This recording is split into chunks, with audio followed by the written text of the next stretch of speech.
we see some core values based on what we just mentioned as far as looking at the challenges we have for future market growth, of how can we actually create sustainable alliances going forward. We have to have a common shared vision.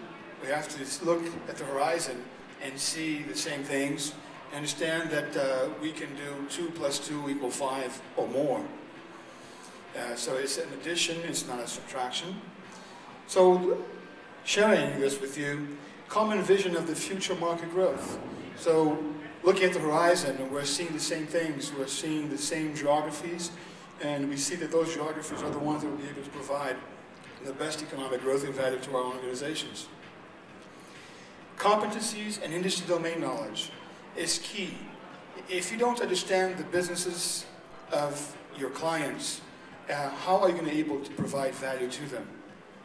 You really have to be able to be in sync with what and how they operate and what they need to do in order to grow, in order to be providing value to their customers. At the end of the day, we want to understand that the client's client is the one that's happy, is the one that has a smile on his face. And shared directives for this collaboration of a platform between companies. Currently, we already are working with your local DTI and BPEPSA, your BPO association, and creating a platform in which companies from South Africa and from Brazil can collaborate, not only locally in their own domestic markets, but also looking for clients that are currently being serviced in Europe or United States. An example is companies in Brazil who are focused in the US market that need some type of call center support with native English. Then South Africa can be a partner with Brazilian companies to provide that type of service. In the other way, the two-way street, companies in South Africa wanted to provide more core value to the existing clients in Europe, which they need more industry domain knowledge, which they probably don't have.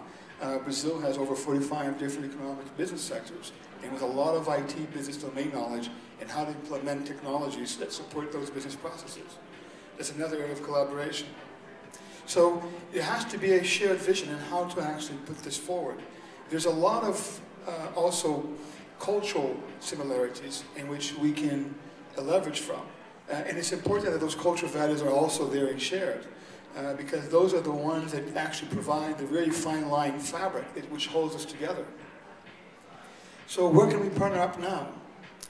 Software solutions and partnerships for new needs. So customers that you have that have new needs going forward and trying to address new markets, new segments, new geographies. And we're talking not only services, but also solutions that can be provided. And we're talking also both sides of the Atlantic. Software solutions and partnership for existing clients. You have an existing client in which he actually has to upgrade some type of service provided to the existing client, and you need an industry domain knowledge which you do not have on both sides of the Atlantic. Or maybe you need a specific language skill and which needs to be provided. Be South African trying to address a company that they have currently that wants to address a Portuguese-speaking market, or the other way around, where a Brazilian company wants to address a US-speaking market, or an English-speaking market. Collaborative research partnerships, service partnerships, and we can go on different types of levels. As long as we can see that we're looking at the same horizon and seeing the same thing, as long as we can see that the 2 + 2 can = 5.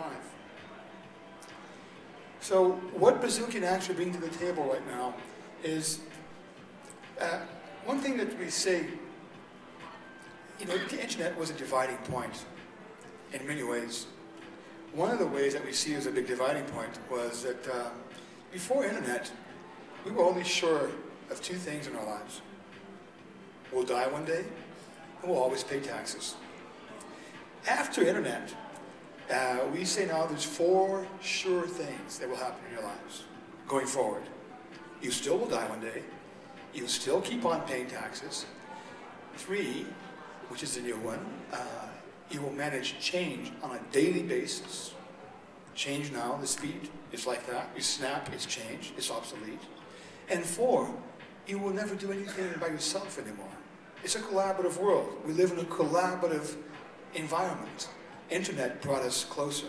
Internet helped us be able to share common things and different things.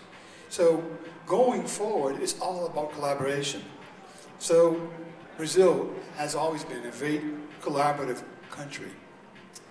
The future is also about sharing a business platform. And in this case, Brazil, because it has always been very focused in its local market. And this is why we've been able to create strong business domain knowledge, strong IP and value creation. Because we're focused in providing the support for the businesses in the current local market. That's why we have $120 billion as a market currently. So we can bring great domain and business expertise to help us foster a strategic alliance going forward, either to address companies in Europe or companies in the United States. And the future is about constant change. Brazil is a big power, but it was not like that all the time. Who has ever lived in a hyperinflationary environment? Raise your hand. I know the Brazilians have. Well, for the ones that never have, let me just give you an analogy. And this doesn't happen anymore, by the way. Since 1994, we have a stable economy. But before that, between 1986 and 1994, we had seven, I said, different economic plans. And when you got to Sao Paulo, to Guarulhos Airport, you would be advised to negotiate the value of your cab ride as you walked into the cab. Because if you did after, when you got out of it into your hotel, it would already be more expensive. So being able to adjust to adverse environments and constantly changing economic conditions is something that the Brazilian culture has embedded, and it's like business as usual. So change for us is just like any other day at the office. So Brazil has a very flexible attitude. We like to say that in the business world, one of our key competitive advantages is that we can pretty much all the time hit the ground running. Well, this is what I have to say, that before I leave the podium, I have a little quiz for you. And the prize for everyone, whoever answers correctly, is to have one of our Brazil IT baseball caps, and this will be your ticket to cheer for Brazil to be the next world champion here.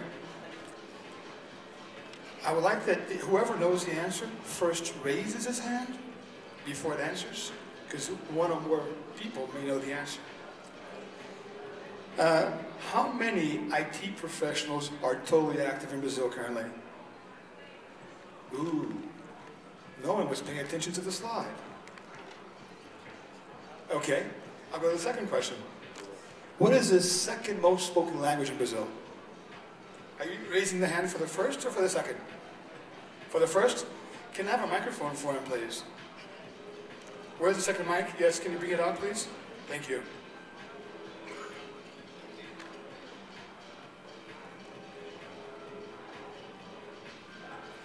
Can you say your name and company, please?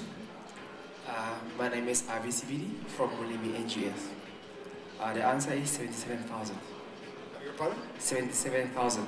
That is a correct answer for how many IT professionals we put out in the universities per year. It's not the correct answer, however, for how many professionals are currently working in the market. Peter, microphone over here, please. It's okay. I can just shout. My name is Bill Bauer. I'm from ConvergeNet.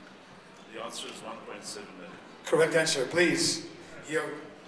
Come on, give him a cheer. So now the second question is, what is the second most spoken language in Brazil? Raise your hand. Over there, please.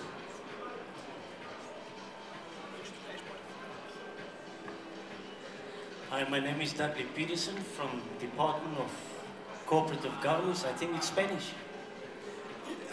It is not French, although we did be, for a very short period of time, colonized by the French. Mais c'est pas le français. Spanish, not French. No, it's not Spanish either.